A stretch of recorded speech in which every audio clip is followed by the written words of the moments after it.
Good news, the state government has reformed car parking requirements for all councils across Victoria. This is a huge reform, and I'm going to show you what it means for Yarra. Previously, people who built homes or offices were forced to spend money on a certain minimum number of off-street, often underground, car parking spaces, which cost up to $100,000 each. Now, for properties across half of Yarra, those costly parking mandates have been removed.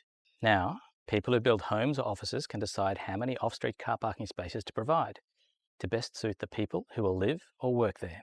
This means that homes or offices can be built faster and for lower cost, helping reduce rents. No longer will councillors be able to block developments by claiming that they do not provide enough off-street car parking. As an example, let's look at an application that Yarra considered in September last year. The proposal was for an office in Richmond, located a few metres from Burnley Station, and was opposed by council. Let's zoom in to see the site. That's the site just behind me. Over there is the bus stop. Behind me is Burnley train station. And just through there are the trams on Swan Street. This is the proposed office tower. This table shows how many car parks were required under the old planning scheme.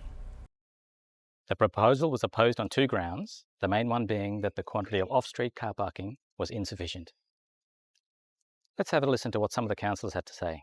So I'm just not satisfied that the local amenity will not be substantially affected if we simply waive off around 84% of the parking spaces required under the scheme. Times we are going to face at least 112 cars. The reality, the real world reality, not the ideological version, not the academic university version.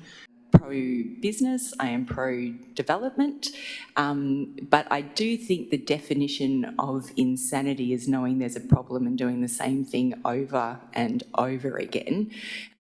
With the state government's new car parking reforms, because the site is located next to good public transport, there are no costly minimum parking requirements. The objections vanish, which is good for urbanism and good for Yarra.